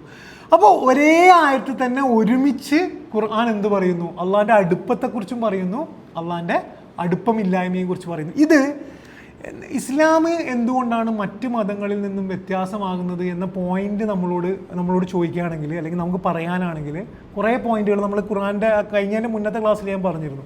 അതിൽ വളരെ പ്രധാനപ്പെട്ട ഒരു കൺസെപ്റ്റ് ദൈവത്തെക്കുറിച്ചുള്ള കാഴ്ചപ്പാടിൽ മനുഷ്യരോടുള്ള അടുപ്പത്തെക്കുറിച്ച് കൃത്യമാക്കുന്നതോടൊപ്പം തന്നെ എന്ത് ചെയ്യുന്നു? മനുഷ്യനും ദൈവവും തമ്മിലുള്ള അടുപ്പമില്ലായ്മയും കുറിച്ച് ക്ലിയറായി പറയുന്ന മതമാണ് ഇസ്ലാം എന്നുള്ളതാണ്. ഇതിൽ പ്രശ്നം പറ്റുന്നിടത്താണ് പല മതങ്ങളിലും ആൾ ദൈവങ്ങൾ നമ്മൾ കാണുന്നത്, ദൈവത്തിൻ്റെ രൂപങ്ങൾ നമ്മൾ കാണുന്നത് എന്താണെന്ന് വെച്ച് കഴിഞ്ഞാൽ ഈ ബൗണ്ടറി കൃത്യമാകാത്തത് കൊണ്ടാണ്. ദൈവത്തിൻ്റെ പുത്രനെ നമ്മൾ കാണുന്നത് ഈ ബൗണ്ടറി കൃത്യമാകും. നിങ്ങൾ ഖുർആനിൽ നോക്കുക, വലം യക്കുല്ലഹു കുഫുവൻ അഹദ് എന്ന് ഖുർആൻ പറയുന്നുണ്ട്. അള്ളാഹിനെ പോലെ ആരുമില്ല. അതേ ഖുർആൻ തന്നെ പറയുന്നുണ്ട് എന്ത്? ഇദാ സഅലക ഇബാദി അന്നി ഫഇന്നി ഖരീബ്, എന്നെക്കുറിച്ച് എൻ്റെ അടിമ ചോദിച്ചാൽ ഞാൻ അവൻ്റെ ഏറ്റവും അടുത്താണ്. അള്ളാഹ് നമ്മളെ ഏറ്റവും അടുത്താണ്, സ്നേഹം കൊണ്ടും നമ്മളെ കാരുണ്യം കൊണ്ടും. അതേസമയം അള്ളാഹ് എത്ര അടുത്താലും അള്ളാഹുവിനെ പോലെ നമുക്ക് ആകാൻ കഴിയില്ല എന്നുള്ളതാണ് ഇസ്ലാം പറയുന്നത്. അതുകൊണ്ടാണ് ഈ 2 കാര്യങ്ങളും ഒരുമിച്ച് പറയുന്നത് എന്ന് കാണാൻ കഴിയും. അപ്പോൾ ഇതിൽ കൺഫ്യൂഷനിൽ ഇതിൽ ഓവർലാപ്പ് ചെയ്യേണ്ട ആവശ്യമില്ല. നമുക്ക് പെട്ടെന്ന് മനസ്സിലാവുന്ന ഒരു ആയത്തെ ഞാൻ പറയാം. വസ്ജുദ് വഖ്തരിബ് എന്ന് പറഞ്ഞാൽ എന്താണ്? വസ്ജുദ്, നിങ്ങൾ എന്ത് ചെയ്യുക? സുജൂദ് ചെയ്യുക. സുജൂദ് ചെയ്യൽ പൊസിഷൻ എന്താണ്? നമ്മൾ താഴ്ന്നും അള്ളാഹ് മുകളിലുമാണ്. പക്ഷെ വഖ്തരിബ്, സുജൂദിലൂടെ നീ എന്ത് ചെയ്യുക? അള്ളാഹിനോടുള്ള അടുപ്പം ഇതാക്കുക. പ്രവാചകൻ സല്ലല്ലാഹു അലൈഹി വസല്ലം ഒരു ഹദീസിൽ പറയുന്നത്, ഒരു വിശ്വാസി, ഒരു അടിമ ഏറ്റവും തൻ്റെ നാഥനോട് അടുത്ത് നിൽക്കുന്ന സന്ദർഭം സുജൂദിലാണ്. അപ്പോൾ അടുത്ത് നിൽക്കുന്ന സന്ദർഭം എപ്പോഴാണ്? നമ്മൾ അള്ളാഹിൻ്റെ വലുപ്പം അംഗീകരിക്കുന്ന സന്ദർഭത്തിലാണ് എന്നുള്ളത് ഖുർആൻ്റെ വലിയൊരു പാഠമാണ് എന്നുള്ളത്. എന്തുകൊണ്ടാണ് അള്ളാഹു ഇത് നമ്മളെ ഇസ്ലാം ഇങ്ങനെ പഠിപ്പിക്കുന്നത്? നിങ്ങൾ ശരിക്കും ലോജിക്കലി ആലോചിച്ച് കഴിഞ്ഞാൽ അടുപ്പം പറയുന്നിടത്ത് എന്തിനാ അകൽച്ചനെ കുറിച്ച് പറയുന്നത്, വലുപ്പത്തെക്കുറിച്ച് പറയാതിരുന്നൂടെ എന്ന് നമുക്ക് ആലോചിക്കാം. അതിന് കുറേ കാരണങ്ങളുണ്ട്. ഒന്ന്, അള്ളാഹിനോടുള്ള അടുപ്പം എന്ന് പറയുന്നത് അള്ളാഹിനെ പോലെ ആകുന്നതിലൂടെ ലഭിക്കേണ്ടതല്ല. ഇതിൽ കൺഫ്യൂഷനാണ്. ഇപ്പം ഈ അദ്വൈതം ഒക്കെ നമ്മൾ വായിച്ചു കഴിഞ്ഞാൽ ദൈവത്തെ അറിഞ്ഞ് ദൈവവും ഞാനും ഒന്നാകുക. സൂഫിസത്തിൻ്റെ ഒരു എക്സ്ട്രീമിൽ അങ്ങനെ ഉണ്ട്. ദൈവത്തെ അറിഞ്ഞ് ദൈവവും ഞാനും ഒന്നാകുക. അങ്ങനെ ആവേണ്ട ആവശ്യമില്ല. ദൈവത്തിനോട് നമ്മൾ അള്ളാഹിനോട് അടുക്കേണ്ടത് അള്ളാഹിനെ പോലെ ആയിട്ടല്ല എന്നതാണ് ഖുർആൻ്റെ കൺസെപ്റ്റ്. ഇതാണ് ഒന്ന്. 2, നമ്മൾ ഒന്നുമല്ലാതെ ആകുന്നിടത്താണ് അള്ളാഹ് നമ്മളെ മനസ്സിൽ നിറയുക. നമ്മൾക്ക് അള്ളാഹിനെ മനസ്സിലാവുള്ളൂ. ഇത് മനുഷ്യൻ്റെ ഒരു പ്രശ്നമാണ്. നമ്മൾ ഒന്നുമല്ലാതെ ആകാത്തിടത്തോളം നമ്മൾ നമ്മളെ മാത്രമേ കാണുള്ളൂ. നമ്മുടെ ഈഗോ ആണ് എല്ലാത്തിനെയും നയിക്കുക. നമ്മളെല്ലാത്തിനെയും കാണുക നമ്മളെ വെച്ചുകൊണ്ടാണ്. എൻ്റെ വീട്, എൻ്റെ ഭാര്യ, എൻ്റെ ജോലി, ഞാനാണ് നിറഞ്ഞു നിൽക്കുക. ഇസ്ലാം പറയുന്നത് നീ ഒന്നുമല്ലാതെ ആകുക. അപ്പം നിനക്ക് എന്ത് ചെയ്യാൻ പറ്റും? എന്നെ അറിഞ്ഞു തുടങ്ങാം എന്നുള്ളതാണ്. അതുകൊണ്ടാണ് അള്ളാഹിൻ്റെ വലുപ്പം അറിയുന്നിടത്താണ് നമ്മൾ എന്ത് ചെയ്യുക, അള്ളാഹിനോട് അടുപ്പം അറിയുക എന്ന് പറയുന്നതായിട്ട് കാണാൻ പറ്റും. മൂന്നാമത്തെ കാരണം, അള്ളാഹിൻ്റെ കഴിവും അള്ളാഹിൻ്റെ വലുപ്പത്തിലും ആത്മവിശ്വാസം ഉണ്ടാകുമ്പോഴാണ് അള്ളാഹിൽ എല്ലാം നമുക്ക് സമർപ്പിച്ചിട്ട് അള്ളാഹിനോട് അടുക്കാൻ കഴിയുക. എല്ലാം സമർപ്പിച്ച് അള്ളാഹിനോട് അടുക്കാൻ കഴിയുന്നത് അള്ളാഹ്ക്ക് എന്നെ ഏറ്റെടുക്കാൻ കഴിയുമെന്നുള്ള ആത്മവിശ്വാസം ഉള്ളതാണ്. അപ്പം ഇതാണ് അള്ളാഹുവുമായിട്ടുള്ള ബന്ധത്തിൽ ഖുർആൻ പറയുന്ന വളരെ പ്രധാനപ്പെട്ട ഒരു കൺസെപ്റ്റ് ഇതാണ്. ഇനി അള്ളാഹുവുമായിട്ടുള്ള ബന്ധത്തിൻ്റെ അടിസ്ഥാനം എന്താണ്, ബേസ് എന്താണ്? ഇത് പിന്നെ മുസ്ലിങ്ങൾക്ക് വളരെ വലിയ കൺഫ്യൂഷനുള്ള വിഷയമാണ് ഇത്. നമ്മൾ പലപ്പോഴും പറയും ക്രിസ്ത്യൻ മതത്തിലാണ് ദൈവസ്നേഹമുള്ളത്, ഇസ്ലാം കുറേ കൂടെ വരേണ്ടതാണ്, ഭയങ്കര നിയമങ്ങളാണെന്നുള്ളതാണ്. ഇത് നമ്മളായിട്ട് ഉണ്ടാക്കിയെടുത്തിട്ടുള്ള ഒരു കൺസെപ്റ്റാണ്. ഖുർആനിൽ ഇതിലൊരു വാല്യൂം ഇല്ല എന്ന് നമുക്ക് മനസ്സിലാവും. ഖുർആൻ പറയുന്നത് അള്ളാഹുവുമായിട്ടുള്ള ബന്ധത്തിൻ്റെ ബേസ് സ്നേഹമാണ്. അള്ളാഹുവും നമ്മളും തമ്മിലുള്ള ബന്ധത്തിൻ്റെ ബേസ് എന്ന് പറയുന്നത് കാരുണ്യമാണ്, സ്നേഹമാണ്, കെയറാണ്. ഇതാണ് എന്ന് ഖുർആൻ പറയുന്നതായിട്ട് കാണാൻ പറ്റും. അതിൻ്റെ പ്രയോഗമാണ് ഇന്നക ബി അയ്യുന. നിങ്ങൾ ആലോചിച്ച് നോക്കുക, വെറുതെ ആലോചിച്ച് നോക്കുക. അള്ളാഹിൻ്റെ ഭാഷയാണ്, അള്ളാഹിൻ്റെ വാക്കാണ് അള്ളാഹ് പറയുന്നത്. ഇതിലും അടുപ്പത്തിൽ എങ്ങനെയാണ് പറയാൻ കഴിയുക?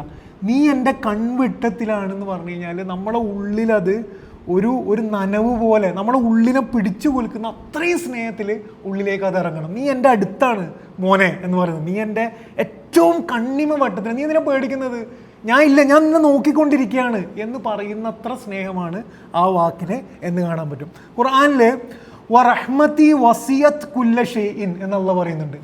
അള്ളാഹിൻ്റെ റഹ്മത്താണ് എല്ലാത്തിനെയും ചൂഴ്ന്ന് നിൽക്കുന്ന ബൈ ഡീഫോൾട്ട് ക്യാരക്ടർ അള്ളാഹിൻ്റെ റഹ്മത്താണ്. ഇതിൽ പിന്നെ ഇതിൻ്റെ ഭാഷ നിങ്ങൾ ആലോചിച്ച് നോക്കാം. അള്ളാഹ്ക്ക് ഇങ്ങനെ പറയായിരുന്നു, എനിക്ക് നിന്നെ അറിയാം എന്ന് പറയാമായിരുന്നു. എന്താണ്, എനിക്ക് നിന്നെ അലമു, എനിക്ക് നിന്നെ അറിയാം. അങ്ങനെയല്ല അള്ളാഹ് പറയുന്നത്. നീ എൻ്റെ കൺവെട്ടത്താണെന്ന് പറഞ്ഞാൽ, കണ്ണ് വെട്ടത്തിലാണെന്ന് പറഞ്ഞു കഴിഞ്ഞാൽ അത്രയും അടുപ്പത്തെ കാണിക്കാൻ വേണ്ടിയിട്ടാണ് അള്ളാഹു ഇത് പറയുന്നത് എന്ന് കാണാൻ കഴിയും. അപ്പം നിങ്ങൾ ആലോചിച്ച് നോക്കുക, അള്ളാഹു ഇന്ന് നഷ്ടം വരുമ്പോഴും ക്ഷമിക്കാൻ പറഞ്ഞതിന് ശേഷം തൊട്ടുടനെ പറയുന്നത് എന്താണ്, നീ എൻ്റെ കൺവെട്ടത്താണ്. നിങ്ങൾ പിന്നെ നമ്മളെക്കുറിച്ച് ആലോചിച്ചാൽ എപ്പോഴാണ് നമുക്ക് ക്ഷമിക്കാൻ, നഷ്ടങ്ങളിൽ ക്ഷമിക്കാൻ ബുദ്ധിമുട്ടുള്ളത് എപ്പോഴാണെന്ന് വെച്ച് കഴിഞ്ഞാൽ ആരും അടുത്തില്ല എന്ന് തോന്നുമ്പോഴാണ്, ആരും എൻ്റെ ത്യാഗങ്ങൾ അറിയുന്നില്ല എന്ന് നമുക്ക് തോന്നുമ്പോഴാണ്, ആരും എൻ്റെ കണ്ണീരൊപ്പാനില്ല എന്ന് തോന്നുമ്പോഴാണ് നമുക്ക് ക്ഷമിക്കാൻ കഴിയാതിരിക്കും. ഞാൻ എന്തിനാ ക്ഷമിക്കുന്നത്, എൻ്റെ ക്ഷമ ആരാണ് കാണുന്നത് എന്നുള്ളതാണ്. അള്ളാഹ് പറയുന്നത് നീ ക്ഷമിക്ക്, ഞാൻ നിന്നെ കണ്ടുകൊണ്ടിരിക്കുന്നത്, നിൻ്റെ ഓരോ കണ്ണീരും നിൻ്റെ ഓരോ മനസ്സിൻ്റെ ഇടുക്കങ്ങളും ഞാൻ എന്ത് ചെയ്യുന്നുണ്ട്, കണ്ടുകൊണ്ടിരിക്കുന്നുണ്ട് എന്ന് പറയുന്നതായിട്ട് കാണാൻ പറ്റും. ഈ അയ്യുനിന എന്ന അള്ളാഹിൻ്റെ കണ്ണിമ വട്ടത്താണ് എന്ന് പ്രയോഗിക്കുന്ന ഖുർആനിൽ 1-2 ആയത്തുകളുണ്ട്, വളരെ ബ്യൂട്ടിഫുൾ ആയിട്ടുള്ള ആയത്തുകൾ. ഞാൻ പറയുന്നത് നിങ്ങൾ ഈ ക്ലാസ് കഴിഞ്ഞിട്ട് ഈ ആയത്തുകളൊക്കെ ഒന്ന് വെറുതെ ഇരുന്ന് വായിച്ചാൽ തന്നെ പടച്ചവനോടൊരു സ്നേഹം തോന്നും. അതിലൊന്ന് മൂസാ നബി അലൈഹി ഇസ്ലാമിനോട് അള്ളാഹു സൂറ താഹ 39-ാമത്തെ ആയത്ത് മുതലുള്ള ആയത്തിൽ ഈ സന്ദർഭം ഏതാണെന്ന് വെച്ച് കഴിഞ്ഞാൽ, പിന്നെ മൂസാ നബി അലൈഹി ഇസ്ലാമിനോട് അള്ളാഹ് പറയും, നീ എന്ത് ചെയ്യുക, ഫിറൗൻ്റെ അടുത്ത് പോകണം, ഫിറൗൻ്റെ അടുത്ത് പോയിട്ട് ഓനൊന്ന് നന്നാക്കണം എന്നൊക്കെയാണ് പറയുന്നത്. അപ്പോൾ മൂസാ നബി അലൈഹി ഇസ്ലാമിനെ പേടിയാണ്. അപ്പോൾ എന്താണ്, വലിയൊരു രാജാവിൻ്റെ അടുത്താണ് പോകേണ്ടത്. അപ്പോൾ മൂസാ നബി അലൈഹി ഇസ്ലാം അള്ളാഹിനോട് പറയും, റബ്ബി ഇശ്റഹ് ലി സദ്രി, പിന്നെ എനിക്ക് ഹാറൂനെ തരണേ എന്നൊക്കെ പറഞ്ഞിട്ട് അള്ളാഹിനോട് കുറേ സഹായങ്ങൾ പ്രാർത്ഥിക്കും. അപ്പോൾ അള്ളാഹു ആ പ്രാർത്ഥനയൊക്കെ ഞാൻ നിനക്ക് തരാം എന്ന് പറഞ്ഞതിന് ശേഷം അള്ളാഹ് പറയാണ്, വലക്കത് മനന്ന അലൈക്ക മറത്തൻ ഉഹ്റ, ഞാൻ നിന്നെ എന്ത് ചെയ്തിട്ടുണ്ട്, ഇതിനു മുന്നേയും എന്ത് ചെയ്തിട്ടുണ്ട്, സഹായിച്ചിട്ടുണ്ട്. അപ്പം അത് ഓർപ്പിക്കുകയാണ്, അതും ഒരു സഹായമായിരുന്നു എന്ന് ഓർപ്പിക്കുകയാണ്. എന്നിട്ട് അള്ളാഹു മൂസാ നബി അലൈഹി ഇസ്ലാമിന് പറഞ്ഞു കൊടുക്കുകയാണ്, നിൻ്റെ ഉമ്മ എന്ത് ചെയ്തു, നിൻ്റെ ഉമ്മ നിന്നെ ഒരു തൊട്ടിലിൽ ഒരു പേടകത്തിൽ എന്ത് ചെയ്തു, അരുവിയിൽ ഒഴുക്കി, അതെൻ്റെ അനുഗ്രഹമായിട്ടാണ് പറയുന്നത്. എന്നിട്ട് ഒരു രാജാവിൻ്റെ കൊട്ടാരത്തിൽ നിന്നെ കൊണ്ടുപോയി. ശരിക്കും ഭൗതികമായിട്ട് നോക്കിക്കഴിഞ്ഞാൽ ആൺകുട്ടികളെ കൊല്ലുന്ന ഒരു രാജാവിൻ്റെ കൊട്ടാരത്തിൽ ഒരു ആൺകുട്ടി ഒഴുകിപ്പോയി എന്നുള്ളത് നമ്മളാണ് ആ കാലഘട്ടത്തിലുള്ളെങ്കിൽ ആ കുട്ടിൻ്റെ കാര്യം പോക്കാണ് എന്നാണ് നമ്മൾ വായിക്കുക. അള്ളാഹ് അതിനെ അള്ളാഹു അനുഗ്രഹമായിട്ട് പറയാണ്. എന്നിട്ട് അള്ളാഹ് പറയാണ്,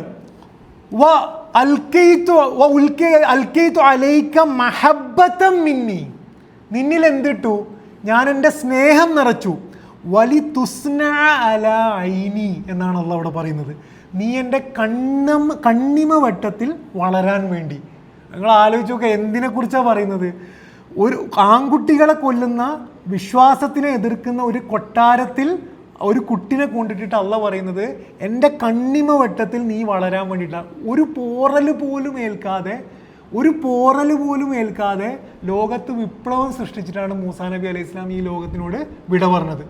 അള്ളാൻ്റെ കണ്ണിമ വട്ടത്തിൽ വളരുക, അള്ളാൻ്റെ കണ്ണിമ വട്ടത്തിലാകുക എന്ന് പറയുന്നത് നഷ്ടങ്ങളില്ലാത്ത ജീവിതത്തിനെ കുറിച്ചല്ല പറയുന്നത്. നഷ്ടങ്ങൾ ഉണ്ടാവുമ്പോഴും അള്ളാഹു ആണ് ഈ പ്ലാനിൻ്റെ ഭാഗം, അള്ളയാണ് ഇത് പ്ലാൻ ചെയ്യുന്നത് എന്ന ആത്മവിശ്വാസത്തിൽ പടച്ചോൻ്റെ സാമീപ്യത്തിൽ നിൽക്കുന്നതാണ്. അള്ളാൻ്റെ കണ്ണിമ വട്ടത്തിൽ വളരുക എന്ന് പറയുന്നത് ജീവിതത്തിൽ എല്ലാ സക്സസും കിട്ടുന്നതിനെ കുറിച്ചൊന്നുമല്ല, ജീവിതത്തിൽ വിഷമങ്ങളില്ലാത്ത അവസ്ഥയല്ല. വിഷമങ്ങൾ മൂസാ നബി അലൈഹി ഇസ്ലാം വിഷമിച്ചത്ര നമ്മൾ വിഷമിച്ചിട്ടുണ്ടാവില്ല. മൂസാ നബി അലൈഹി ഇസ്ലാം നാടും വീടും വിട്ടു പോയിട്ടുണ്ട്. അതിനെക്കുറിച്ചൊന്നുമല്ല പറയുന്നത്. അള്ളാഹ് പറയുന്നത് നീ ആ വളർന്ന ഓരോ നിമിഷവും എൻ്റെ കണ്ണിമ വട്ടത്തിലാന്ന് പറഞ്ഞാൽ നമുക്ക് വലിയ പാഠങ്ങളാണ്. നമ്മുടെ ഈ കാലഘട്ടത്തിൽ അള്ളാഹിൻ്റെ കണ്ണിമ വട്ടത്തിലാണ് നമ്മൾ എന്ന് മനസ്സിലാക്കുക എന്നുള്ളതാണ് വിശ്വാസിയെ സംബന്ധിച്ചിടത്തോളം വളരെ പ്രധാനം. നിങ്ങൾ യൂസുഫ് നബി അലൈഹി ഇസ്ലാമിനെ കുറിച്ച് ആലോചിച്ച് നോക്കാം. കിണറ്റിൽ വീണപ്പം യൂസുഫ് നബി അലൈഹി ഇസ്ലാമിന് എന്തിനാണ് ഞാൻ കിണറ്റിൽ വീണതെന്ന് അറിയില്ലായിരുന്നു. പക്ഷെ ആരാണ് എന്നെ കിണറ്റിലിട്ടതെന്നുള്ള കോൺഫിഡൻസ് യൂസുഫ് നബി അലൈഹി ഇസ്ലാമിന് ഉണ്ടായിരുന്നു. ആരാണ് എന്നുള്ളത് ക്ലിയർ ആണ്, അള്ളാഹിൻ്റെ പ്ലാനിൻ്റെ ഭാഗമാണ്. ആ ക്ലാരിറ്റിയിൽ നിന്നുകൊണ്ടാണ് അള്ളാഹിൻ്റെ കണ്ണിമ വട്ടത്തിലാണ് എന്ന്. ഇതേപോലെ തന്നെ നൂഹ് നബി അലൈഹി ഇസ്ലാം, ഈ സന്ദർഭം എവിടെയാണെന്ന് വെച്ച് കഴിഞ്ഞാൽ സൂറ ഹൂദിൽ, ഞാൻ പിന്നെയും പറയുന്നു, നിങ്ങൾ പോയിട്ട് ഒന്ന് ഓതി നോക്കണം, 36, 37 ആയത്തിൽ. ഇതേതാ കോണ്ടെക്സ്റ്റ് എന്ന് വെച്ച് കഴിഞ്ഞാൽ നൂഹ് നബി അലൈഹി ഇസ്ലാം നിരന്തരം മനുഷ്യരെ ഇസ്ലാമിലേക്ക് വിളിക്കുകയാണ്, ആരും കേൾക്കുന്നില്ല. അള്ളാഹിനോട് സങ്കടം പറഞ്ഞതിന് ശേഷം അള്ളാഹ് പറയാണ്, വലാ തബ്തഇസ് ബിമാ കാനു യഫ്അലു, നീ എന്ത് ചെയ്യണ്ട, വിഷമിക്കണ്ട നൂഹേ, നീ വിഷമിക്കേ വേണ്ട. വസ്നഇൽ ഫുൽക ബിഅയുനിന എന്നാണ് അള്ളാഹ് പറയുന്നത്. നീ എൻ്റെ കണ്ണിമ വട്ടത്തിൽ ഒരു കപ്പൽ ഉണ്ടാക്ക്. അതാണ് ആ കോൺഫിഡൻസ്. മരുഭൂമിയിൽ മഴയില്ലാത്ത വെള്ളമില്ലാത്ത ഒരിടത്ത് ഒരാളോട് കപ്പൽ ഉണ്ടാക്കാൻ പറയുമ്പോൾ അയാൾ പിറ്റേ ദിവസം തന്നെ കപ്പൽ ഉണ്ടാക്കാൻ തുടങ്ങുകയാണ്. എന്താണ് കോൺഫിഡൻസ്? ആരാണ് പറഞ്ഞത്, ആരുടെ അടുത്താണ് ഞാൻ എന്നാണ്. അള്ളാഹിൻ്റെ കണ്ണിമ വട്ടത്തിലാണ് ഞാൻ കോൺഫിഡൻറ്റോട് കൂടി ആ പണിയെടുക്കുന്നതിനെ കുറിച്ചാണ് അള്ളാഹു പറയുന്നത്. നമ്മളെ പ്രശ്നം എന്താണെന്ന് വെച്ച് കഴിഞ്ഞാൽ അള്ളാഹുമായിട്ടുള്ള ഈ ബന്ധത്തിൻ്റെ ആഴം നമ്മുടെ ഉള്ളിൽ തട്ടിയിട്ടില്ല. അതുകൊണ്ടാണ് നമുക്ക് പല ചോദ്യങ്ങൾക്ക് മുന്നിലും നമ്മൾ തകർന്നു പോകുന്നത്. അതുകൊണ്ടാണ് നമുക്ക് പേഴ്സണാലിറ്റി ക്ലാസ്സുകൾ, കൗൺസിലിങ്ങുകൾ വേണ്ടി വരുന്നത്. അതുകൊണ്ടാണ് നമുക്ക് കുടുംബ പ്രശ്നത്തിൽ നമ്മൾ തകർന്നില്ലാതായിട്ട് ആരേക്കാളും മുന്നേ ഒന്നുമല്ലാതായിട്ട് കരഞ്ഞില്ലാതാകുന്നത്. അതുകൊണ്ടാണ് നമുക്ക് ജോലി നഷ്ടം വരുമ്പം മറ്റുള്ളവർ തകരുന്നതിനേക്കാൾ വേഗം നമ്മൾ തകരാൻ കാരണം അള്ളാഹിൻ്റെ കണ്ണിമ വട്ടത്തിലാണ് ഞാൻ എന്ന കോൺഫിഡൻസ് നമുക്ക് ഇല്ലാത്തത് കൊണ്ടാണ്. അള്ളാഹിനോടുള്ള ബന്ധം നമുക്ക് ആഴത്തിനുള്ളിൽ ഇറങ്ങണം. നിങ്ങൾ ശരിക്കും നമ്മൾ വെറുതെ ആലോചിച്ചോ, കണ്ണടച്ച് ആലോചിച്ച് നോക്കുക, അള്ളാഹിനോടെ കുറിച്ചുള്ള കൺസെപ്റ്റ് എന്താണ് നമ്മൾ പഠിച്ച കൺസെപ്റ്റ് എന്താണ്? ഞാൻ പറഞ്ഞുതരാം. ഒരു 70%, ഇപ്പോൾ അത് കുറേ മാറിയിട്ടുണ്ടാവും, 70% ആൾക്കാരുടെയും കൺസെപ്റ്റ് കണക്ക് നോക്കുന്ന ഒരാൾ, തെറ്റും ശരിയും എഴുതുന്ന ഒരു ശക്തി, എന്തെങ്കിലും ഞാൻ തെറ്റ് ചെയ്തു എന്ന് പറഞ്ഞിട്ട് എഴുതി വെക്കുന്ന ഒരു ശക്തിനെ എന്തൊക്കെയോ പേടിച്ചിട്ട് നിസ്കരിച്ചിട്ട് ഇങ്ങനെ ഒരു അഡ്ജസ്റ്റ് ചെയ്ത് നമ്മൾ പോവാണ്. ഈ ബന്ധത്തിനെ കുറിച്ചൊന്നല്ല ഖുർആൻ പറയുന്നത്, പ്രവാചകന്മാർ പഠിപ്പിച്ചതും ഇതല്ല. നമ്മളെ എല്ലാ നിമിഷവും നമ്മളെ വിജയിപ്പിക്കാൻ വേണ്ടി നമ്മുടെ അടുത്ത്, നമ്മളെ കണ്ണിൻ്റെ അടുത്ത് നിർത്തിക്കൊണ്ട് നമ്മളെ വിജയിപ്പിക്കാൻ വേണ്ടി ശ്രമിക്കുന്ന ഒരു നാഥനെ കുറിച്ചാണ് ഖുർആൻ പഠിപ്പിക്കുന്നത് എന്ന് കാണാൻ പറ്റും. അപ്പം അള്ളാഹുവിനെ കുറിച്ചുള്ള ഈ ഒരു കൺസെപ്റ്റ് നമുക്ക് ക്ലിയർ ആകുക എന്നുള്ളത് വളരെ പ്രധാനമാണ്. പ്രവാചകൻ സല്ലല്ലാഹു അലൈഹി വസല്ലമയുടെ ഹദീസുകൾ മാത്രങ്ങൾ നോക്കിക്കഴിഞ്ഞാൽ, എന്ന് വെച്ചാൽ പ്രവാചകൻ അള്ളാഹിനെ അത്രയും മനസ്സിലാക്കിയ ഒരു മനുഷ്യൻ. അതായത് അതിൽ നമുക്കൊരു ഡിബേറ്റ് ഇല്ലല്ലോ, പ്രവാചകൻ അത്രയും മനസ്സിലാക്കി. പ്രവാചകൻ സല്ലല്ലാഹു അലൈഹി വസല്ലമ ഒരു സന്ദർഭത്തിൽ അള്ളാഹിനെ സഹാബത്തിന് പരിചയപ്പെടുന്ന ഒരു ഹദീസ് ഉണ്ട്. അതെന്താണെന്ന് വെച്ച് കഴിഞ്ഞാൽ, ഒരു യുദ്ധരംഗത്ത് ഒരു ഉമ്മാക്ക് മുല കുടിക്കുന്ന കുട്ടിനെ നഷ്ടപ്പെട്ടിട്ട് ആ ഉമ്മ ഓടി നടക്കുകയാണ് കുട്ടിനെ അന്വേഷിച്ചിട്ട്, ആ കൂടെ ഓടി നടക്കുകയാണ്. നിങ്ങൾ ആ സന്ദർഭം ആലോചിച്ച് നോക്കുക. അത്രയും അപ്പോൾ പ്രവാചകൻ സല്ലല്ലാഹു അലൈഹി വസല്ലം അള്ളാഹിനെ അറിയാം. എനിക്കറിയാവുന്ന അള്ളാഹിൻ്റെ സ്നേഹം എൻ്റെ സഹാബത്തിന് പറഞ്ഞു കൊടുക്കണം. അപ്പോൾ പ്രവാചകൻ പറയാണ്, ആ ഉമ്മാനെ നോക്കിയിട്ട് ഉമറുല്ലാഹു അബൂബക്കറിനോട് പറയാണ്, ഈ ഉമ്മ തൻ്റെ കുട്ടിനെ ഇപ്പോൾ കിട്ടിക്കഴിഞ്ഞാൽ ഒരു തീയിലിടും എന്ന് നിങ്ങൾ കരുതുന്നുണ്ടോ എന്ന് സഹാബത്തിനോട് ചോദിക്കുകയാണ്. അപ്പം സഹാബത്ത് പറയും, അതെങ്ങനെയാണ് പ്രവാചകൻ? ഒരിക്കലും ഇല്ല, ആ ഉമ്മ ഒരിക്കലും ആ കുട്ടിനെ എന്ത് ചെയ്യില്ല, തീയിലിടില്ല. അതിനേക്കാൾ കാരുണ്യമാണ് റബ്ബിന് നമ്മളോട് എന്നാണ്. അതിനേക്കാൾ കാര്യങ്ങൾ, അതിലപ്പുറം നമുക്ക് അള്ളാഹിൻ്റെ സ്നേഹത്തെക്കുറിച്ച് എന്താണ് അറിയേണ്ടത്? പ്രവാചകൻ സല്ലല്ലാഹു അലൈഹി വസല്ലം തന്നെ വേറൊരു ഹദീസിൽ പിന്നെ പറയുന്നുണ്ട്, ഇത് നമുക്ക് ആലോചിച്ചാലാണ് ഇതിൻ്റെ ഗാംഭീര്യം മനസ്സിലാവുക. ഒരു അറബിയെ സംബന്ധിച്ചിടത്തോളം മരുഭൂമിയിൽ ഒട്ടകം നഷ്ടപ്പെട്ട് കഴിഞ്ഞാൽ പിന്നെ അയാളുടെ ജീവൻ നഷ്ടമാണ്, അയാൾ മരിക്കും, ഉറപ്പായിട്ടും മരിക്കും, കാരണം തിരിച്ചെത്താൻ കഴിയില്ല.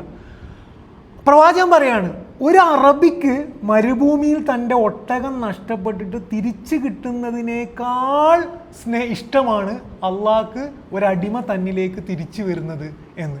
ഇതാണ് പടച്ചവനും നമ്മളും തമ്മിലുള്ള ബന്ധത്തെക്കുറിച്ച് ഇസ്ലാമിൻ്റെ കൺസെപ്റ്റ്. ഇതല്ലാത്ത കൺസെപ്റ്റ് നമ്മളെ മനസ്സിലുണ്ടെങ്കിൽ അത് പൊളിച്ചു കളയണം. നമ്മുടെ കുട്ടികളുടെ മനസ്സിൽ ആദ്യം ഇട്ട് കൊടുക്കേണ്ടത് അള്ളാഹിനോടുള്ള ഈ സ്നേഹത്തിൻ്റെ കൺസെപ്റ്റാണ്. ഇബ്നു ഖയ്യിം പറയുന്നുണ്ട്, പിന്നെ സുന്ദരമായ വാക്കുകളാണ്, അള്ളാഹു തൻ്റെ കാര്യങ്ങൾ എങ്ങനെയാണ് കൈകാര്യം ചെയ്യുന്നത് എന്ന് വെച്ചാൽ ലോകത്തിൻ്റെ ഈ സംഭവങ്ങളൊക്കെ എങ്ങനെയാണ് കൈകാര്യം ചെയ്യുന്നതെന്നും അവന് നമ്മോട് എത്രമാത്രം കരുതലുണ്ടെന്നും ഒരു ദാസന് വെളിപ്പെടുത്തി കൊടുക്കുകയാണെങ്കിൽ, എന്ന് വെച്ചാൽ അള്ളാഹ് നമുക്കിങ്ങനെ ഒരു ദിവസം കാണിച്ചു തരികയാണ്. മൂസാ നബിക്ക് ഹിദർ കാണിച്ചു കൊടുത്ത പോലെ ഒരു ദിവസം നമ്മളെ വിളിച്ചിട്ട് ഞാൻ ഇന്നത് കൊണ്ടാണ് ഇന്നതൊക്കെ ചെയ്യുന്നത് എന്ന് നമുക്ക് കാണിച്ചു തരികയാണെങ്കിൽ അള്ളാഹുവിനോടുള്ള സ്നേഹം കൊണ്ട് ആ ദാസൻ്റെ ഹൃദയം അലിഞ്ഞു പോകുമെന്നാണ് ഇബ്നുൽ ഖയ്യിം പറയുന്നത്. എന്നുവെച്ചാൽ എന്തിനാണ് നമ്മുടെ ജീവിതത്തിൽ ഓരോ സംഭവങ്ങളും ചെയ്തത് എന്ന് അള്ളാഹ് നമുക്ക് കാണിച്ചു തരികയാണെങ്കിൽ അള്ളാഹിനോടുള്ള സ്നേഹം കൊണ്ട് നമ്മുടെ ഹൃദയം അലിഞ്ഞു പോകും എന്ന് ഇബ്നുൽ ഖയ്യിം പറയാണ്. ബയാസിദ് അൽ ബിസ്തമി എന്ന് പറഞ്ഞിട്ടൊരു പണ്ഡിതനുണ്ട്. അദ്ദേഹം പറയുന്നത്, നാമും അള്ളാഹുവും തമ്മിലുള്ള ഏറ്റവും വലിയ മറ എന്ന് വെച്ചാൽ നമുക്ക് അള്ളാഹിനോട് അടുക്കാൻ കഴിയാത്തതിൻ്റെ ഏറ്റവും വലിയ ബ്ലോക്കിംഗ് പോയിന്റ് എന്താണെന്ന് വെച്ച് കഴിഞ്ഞാൽ അള്ളാഹു എന്നെ കൈവിട്ട് കളഞ്ഞു എന്ന നമ്മുടെ ധാരണയാണ് എന്നാണ്. അള്ളാഹ് എന്നെ കൈവിട്ട് കളഞ്ഞു, അള്ളാഹ് എന്നെ നോക്കുന്നില്ല, എൻ്റെ കാര്യം അള്ളാഹിൻ്റെ വിഷയമല്ല എന്ന് നമ്മൾ കരുതുന്നതാണ് അള്ളാഹു നമ്മളും തമ്മിലുള്ള ബന്ധത്തിൻ്റെ ഏറ്റവും വലിയ മറ എന്ന് പറയുമ്പം എവിടെയാണ് നമ്മൾ നിൽക്കുന്നത്. വേറൊരു പണ്ഡിതൻ്റെ ഞാൻ വായിച്ചത്, നമുക്ക് അള്ളാഹുവുമായിട്ടുള്ള അടുപ്പം ഫീൽ ചെയ്യുന്നില്ലെങ്കിൽ നമ്മൾ നമ്മളോട് ചോദിക്കുക ആരാണ് അകന്നു പോയത് എന്നൊരു സൂഫി പണ്ഡിതൻ പറയുന്നത്. എന്ന് വെച്ചാൽ നമുക്ക് അള്ളാഹിൻ്റെ അടുപ്പം ഫീൽ ചെയ്യുന്നില്ലെങ്കിൽ നമ്മൾ നമ്മളോട് ചോദിക്കേണ്ടത് ആരാണ് അകന്നു പോയത്. അള്ളാഹ് അവിടെ ഉണ്ട്, അള്ളാഹിൻ്റെ കണ്ണിമ വട്ടത്താണ് നമ്മൾ, ആരാണ് അകന്നു പോയത് എന്ന് നമ്മളോട് ചോദിക്കുക എന്ന് പറയുന്നതായിട്ട് കാണാൻ പറ്റും. അപ്പം ഇത് ഈ വിഷയം നമ്മളെ ഉള്ളിൽ ഇറങ്ങേണ്ടതാണ്. സൊബർ ഇറങ്ങിയതുപോലെ തന്നെ അള്ളാഹുമായിട്ടുള്ള ബന്ധത്തെക്കുറിച്ച് ആരോടും ആത്മവിശ്വാസത്തോടു കൂടി നമ്മൾ പരിചയപ്പെടുത്തുന്നത് എൻ്റെ റബ്ബ് എൻ്റെ അടുത്താണ്, എൻ്റെ റബ്ബ് എൻ്റെ എല്ലാ കാര്യങ്ങളും നോക്കുന്നവനാണ് എന്ന കോൺഫിഡൻസിലാണ് നമ്മൾ ജീവിക്കേണ്ടത് എന്നുള്ളതാണ്. പ്രവാചകന്മാരുടെ ജീവിതം മാത്രം എടുത്തിട്ട് നോക്കിക്കഴിഞ്ഞാൽ നമുക്കിതിൽ ധാരാളമായിട്ട് പാഠങ്ങൾ ഖുർആനിൽ കാണാൻ പറ്റും. പറയാനുള്ളൊരു സമയമില്ല. നമ്മൾ മനസ്സിലാക്കേണ്ടത് ഇസ്ലാം വിപ്ലവം സാധിച്ചത് 23 വർഷത്തെ ആ സഹാബത്തിൻ്റെയും പ്രവാചകൻ്റെയും ജീവിതമാണ്. നമുക്ക് അത്ഭുതം തോന്നുന്ന 23 വർഷമാണ്. ആ ഈ വിപ്ലവം സാധിക്കാനുള്ള കാരണം ദൈവത്തെ പേടിച്ചിട്ടുള്ള കുറേ ആൾക്കാരുണ്ടാക്കിയത് കൊണ്ടല്ല, എല്ലാം തൻ്റെ റബ്ബിന് കൊടുക്കാനുള്ള ഇഷ്ടമുള്ള കുറേ ആൾക്കാർ ഉണ്ടാക്കിയത് കൊണ്ടാണ് എന്ത് ചെയ്യുന്നത്, ആ വിപ്ലവം സാധിച്ചത്. അത് തന്നെയാണ് നമ്മുടെ പ്രശ്നവും എന്ന് കാണാൻ കഴിയും. അവസാനത്തെ വിഷയം, ഇതും കൂടെ ജസ്റ്റ് ടച്ച് ചെയ്തിട്ട് ഇത് മാത്രമായിട്ട് വേറെ ക്ലാസ് എടുക്കേണ്ടതാണ്. നമസ്കാരത്തിൻ്റെ സമയങ്ങൾ നിങ്ങൾ നോക്കിക്കഴിഞ്ഞാൽ അതാണ് വസബ്ബിഹ് ബിഹംദി റബ്ബിക ഹീന തഖൂം വമിനൽ ലൈലി വസബ്ബിഹു ഇദ്ബാറൻ നുജൂം എന്ന് പറയുന്നത് നമസ്കാരത്തിൻ്റെ സമയത്തിനുള്ള. അള്ളാഹു പറയുന്നത് ഞാൻ നിങ്ങളുടെ അടുത്താണ്. പക്ഷേ അള്ളാഹു ഖുർആനിൽ പറയുന്നൊരു ഫോർമുല വദ്കുറൂനി അദ്കുറുക്കും എന്നാണ്. നമ്മളൊരു സ്റ്റെപ്പ് എടുത്താലേ അള്ളാഹു നമ്മളടുത്തേക്ക് വരുള്ളൂ. അതെന്തിനാന്ന് വെച്ചാൽ അള്ളാഹു ഭയങ്കര ക്രൂരനായതുകൊണ്ടല്ല, എന്നാലേ നമുക്ക് അള്ളാഹിനുള്ള സ്നേഹം ഫീൽ ചെയ്യുള്ളൂ. നമ്മൾ തന്നെ മനസ്സുകൊണ്ട് ഇതാക്കണം. അള്ളാഹു പറയുന്നത് നിങ്ങൾ നിരന്തരം ഹീന തക്കുവും, നിങ്ങൾ എന്ത് പ്രവർത്തനത്തിന് വേണ്ടി എണീക്കുമ്പോഴും എന്നെ ഓർക്കുക. അപ്പം നിങ്ങൾക്ക് മനസ്സിലാവും നീ എൻ്റെ കൺവെട്ടത്താണ് എന്നുള്ളത്. നിങ്ങൾ രാത്രി ഉറങ്ങാൻ കിടക്കുമ്പം അതിനു മുന്നേ എന്നെ ഓർക്കുക. അപ്പം നിങ്ങൾക്ക് മനസ്സിലാവും നിങ്ങൾ എൻ്റെ കൺവെട്ടത്താണ് എന്നുള്ളത്. നമ്മൾ ആ ഡോർ ഓപ്പൺ ചെയ്യുമ്പോഴാണ് അള്ളാഹുവിനെ നമുക്ക് കാണാൻ കഴിയുള്ളൂ. അള്ളാഹ് തൊട്ടടുത്തുണ്ട്, ഡോർ ക്ലോസ് ചെയ്തത് നമ്മളാണ്. അതുകൊണ്ടാണ് അത് പറയുന്നത്. ഇതിൽ ഈ സമയങ്ങളെക്കുറിച്ച് മാത്രം ഞാൻ ഇൻഷാ അല്ലാഹ് മറ്റൊരു ക്ലാസ്സിൽ അത് പറയാം. നമസ്കാരത്തിൻ്റെ സമയങ്ങളെക്കുറിച്ച് നിങ്ങൾ നോക്കിക്കഴിഞ്ഞാൽ ആ സമയം വെറുതെ സൂര്യൻ അങ്ങോട്ടും ഇങ്ങോട്ടും പോകുന്ന സമയത്തെക്കുറിച്ചല്ല പറയുന്നത്, മനസ്സിലെ മാറ്റങ്ങൾ വരുന്ന സമയമാണ്. സുബ്ഹി എന്ന് പറയുന്നത് ഒരു പുതിയ പുലരി ഉണ്ടാകുന്ന സമയമാണ്. അതാണ് ഇദ്ബാറൻ നുജൂം, ഒരു പ്രതീക്ഷ വരുന്ന സമയത്ത് മനസ്സിലൊരു മാറ്റം വരുമ്പം നമ്മൾ അള്ളാഹുമായിട്ട് കണക്ട് ചെയ്യാൻ പറയാണ്. ലുഹർ എന്ന് പറയുന്നത് നമ്മൾ ഫുള്ളി എൻഗേജ്ഡ് ആകുന്ന സമയത്ത് നമ്മൾ അള്ളാഹിനെ മറന്നു പോകുന്ന ആ മാറ്റത്തിൻ്റെ അടുത്ത് നമ്മൾ കണക്ട് ചെയ്യാണ്. അസർ എന്ന് പറയുന്നത് ഒരു ദിവസം നഷ്ടപ്പെട്ടുകൊണ്ടേയിരിക്കുകയാണ്. നിങ്ങൾ അസർ നിസ്കരിക്കുമ്പോൾ മനസ്സിലാവും, ഒരു ദിവസം നഷ്ടപ്പെട്ടുകൊണ്ടേയിരിക്കുകയാണ്. നമ്മുടെ മനസ്സൊരു മാറ്റത്തിലേക്ക് പോവാണ്. ആ കോൺഷ്യസ്നെസ് മാറ്റുന്ന സമയത്ത് ഞാൻ ഇന്ന് എന്ത് ചെയ്തു എന്നത് എൻ്റെ മനസ്സിനെ അള്ളാഹുമായിട്ട് കണക്ട് ചെയ്യാണ്. മഗ്‌രിബ് എന്ന് പറയുന്നത് കംപ്ലീറ്റ്ലി ഒരു ദിവസം നമുക്ക് നഷ്ടപ്പെട്ട് കഴിഞ്ഞു, എന്നിട്ട് നമ്മൾ വേറൊരു ഫേസിലേക്ക് കടക്കുന്നതിന് മുമ്പേ നമ്മൾ അള്ളാഹുമായിട്ട് കണക്ട് ചെയ്യാണ്. രാത്രി എന്ന് പറയുന്നത് റിയലൈസേഷൻ്റെ സമയമാണ്. നമ്മൾ കംപ്ലീറ്റ്ലി ഒറ്റയ്ക്ക് ഇരുന്നുകൊണ്ട് അള്ളാഹിനെ ഓർക്കേണ്ട സമയത്ത്. നമസ്കാരം ഇൻഷാ അല്ലാഹ് മറ്റൊരു ക്ലാസ്സിൽ നമുക്ക് എടുക്കാം.